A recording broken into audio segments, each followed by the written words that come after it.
நம்ம சேனலில் வரக்கூடிய வீடியோஸ் உங்களுக்கு பிடிச்சிருந்தா உடனே மறந்துடாமல் சப்ஸ்கிரைப் பண்ணிக்கோங்க. கூடவே அந்த பெல் பட்டனையும் கிளிக் பண்ணி வச்சுக்கோங்க. அப்போ தான் நான் போடக்கூடிய எல்லா வீடியோஸையும் நீங்கள் மிஸ் பண்ணாமல் பார்க்கலாம்.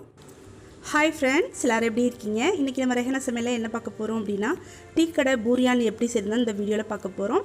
இதை சில பேர் சம்சான்னு சொல்லுவாங்க, எங்கள் ஊரில் பூரியான் தான் சொல்லுவோம். இந்த டீ கடை பூரியான் எப்படி செய்கிறதுங்கிறத என்னோடய பிரதர் தான் இன்றைக்கி நம்ம எல்லாருக்காகவும் செய்ய போகிறாரு. வீடியோவை மிஸ் பண்ணாமல் லாஸ்ட் வரைக்கும் பாருங்கள். இப்போ நம்ம டக்குன்னு வீடியோக்குள்ளே போகலாம். இதுக்கு தேவையான பொருளோட அளவுகள் எல்லாத்தையும் நான் டிஸ்கிரிப்ஷனில் கொடுத்துட்றேன். தேவைப்படுறவங்க மறந்துடாமல் செக் பண்ணிக்கோங்க.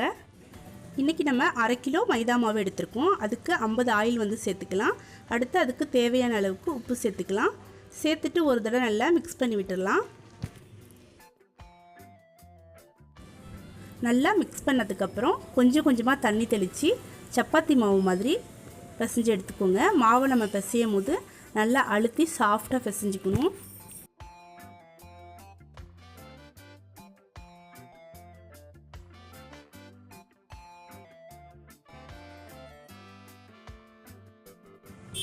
இந்த மாதிரி நல்லா சாஃப்டாக மாவை பிசைஞ்சு மூடி வச்சுருங்க. ஒரு 1/2 hour அப்படியே இருக்கட்டும். 1/2 hourக்கு அடுத்தது நம்ம சின்ன சின்ன உருண்டைகளாக உருட்டி அதை ஒரு தடவை நல்லா கையால் ஃப்ரெஷ் பண்ணி எல்லாத்தையும் எடுத்து வச்சிடலாம். அடுத்து இது மேலே கொஞ்சம் மைதா மாவு எடுத்து எல்லா பக்கமும் படுற மாதிரி தூவி விட்டு அப்படியே வச்சிடலாம். அடுத்து நம்ம உள்ளடம் செய்ய ரெடி பண்ணிக்கலாம். அடுத்து உள்ளடம் செய்கிறதுக்கு 1/2 கிலோலேருந்து 3/4 கிலோ வரைக்கும் நம்ம வெங்காயத்தை எடுத்து இந்த மாதிரி நைஸாக கட் பண்ணிக்கலாம். அடுத்து பச்சை மிளகாய், மல்லி, புதினா, கருவேப்பிலை இது எல்லாத்தையும் நல்லா நைஸாக கட் பண்ணி எடுத்துக்கலாம். அடுத்து ஸ்டவ் ஆன் பண்ணிவிட்டு ஒரு பாத்திரம் வச்சுக்கலாம். பாத்திரத்தில் கொஞ்சமாக ஆயில் விட்டுக்கோங்க. ஆயில் நிறைய விட்டுறக்கூடாது, கொஞ்சமாக விட்டுக்கோங்க. அதில் நம்ம கட் பண்ணி வச்சுருக்க பச்சை மிளகாவையும் வெங்காயத்தையும் ஃபஸ்ட்டு போட்டு லைட்டாக வதக்கி விட்டுருங்க. வெங்காயம் ரொம்ப வதங்கிடக்கூடாது, லைட்டாக தான் வதங்கணும். அதுக்கப்புறம் நம்ம கொஞ்சமாக மிளகாய்த்தூள், மஞ்சத்தூள், சிக்கன் குழம்புத்தூள், மல்லி, புதினா, கருவேப்பிலை, வேக வச்ச உருளைக்கிழங்கு, பட்டாணி, இதுக்கு தேவையான அளவுக்கு உப்பு, இது எல்லாத்தையும் சேர்த்து நல்லா மிக்ஸ் பண்ணி வச்சிடலாம். உள்ளடம் நம்மளுக்கு ரெடி ஆகிடுச்சு. இதில் 50 கிராம் அளவுக்கு பட்டாணி சேர்த்துருக்கோம். நீங்கள் காலையில் பூரியாக செய்கிற மாதிரி இருந்துச்சுன்னா நைட்டை பட்டாணியை நல்லா ஊற வச்சுருங்க. அடுத்து 200 கிராம் உருளைக்கிழங்கு சேர்த்துருக்கோம். உருளைக்கிழங்கையும் பட்டாணியையும் நம்ம ஃபஸ்ட்டே வேக வச்சு தண்ணி இல்லாமல் வடிச்சிட்டு இதில் சேர்த்துக்கணும். அடுத்து இதில் சிக்கன் குழம்புத்தூள் சேர்த்துருக்கோம். அது சேர்த்தோம் அப்படின்னா நல்ல ஒரு டேஸ்ட் கொடுக்கும், அதுக்காக தான். ஓகே, உள்ளடத்துக்கான எல்லா வேலையும் முடிஞ்சிடுச்சு. அடுத்து நம்ம பூரியானை ரெடி பண்ணிக்கலாம். இப்போ பூரியானா எப்படி ரெடி பண்ணி மடிக்கிறாங்க அப்படிங்கிறத கொஞ்சம் கவனமாக பார்த்துக்கோங்க.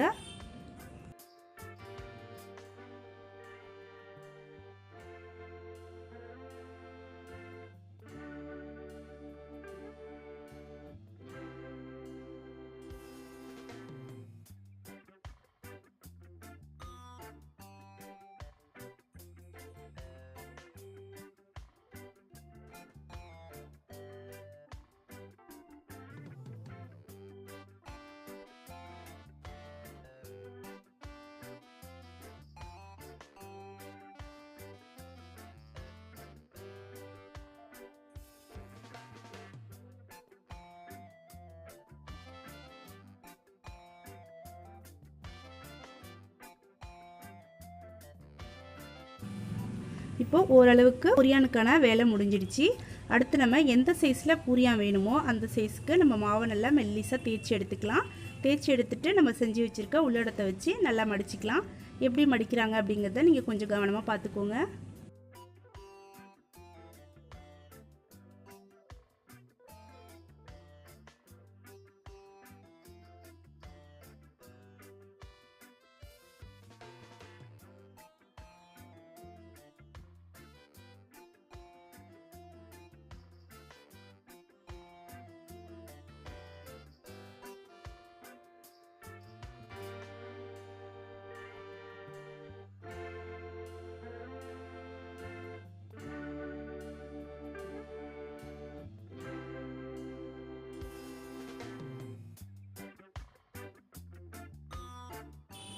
ஓகே, இதே போல் நம்ம எல்லா மாவுலையும் பூரியானை செஞ்சு எடுத்து வச்சிடலாம்.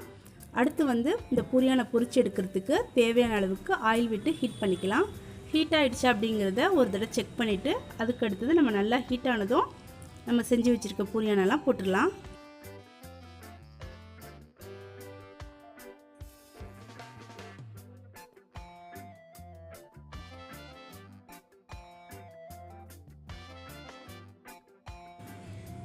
பூரியானை போட்டுட்டு ஒரு பக்கம் செவந்த உடனே மறுபக்கம் திருப்பி விட்டு 2 பக்கமும் செவந்ததுக்கப்புறம் எண்ணெயை ஃபுல்லாக வடிச்சிட்டு எடுத்துக்கலாம். இதே போல் நம்ம செஞ்சு வச்சுருக்க எல்லா பூரியானையும் நம்ம பொரித்து எடுத்துடலாம்.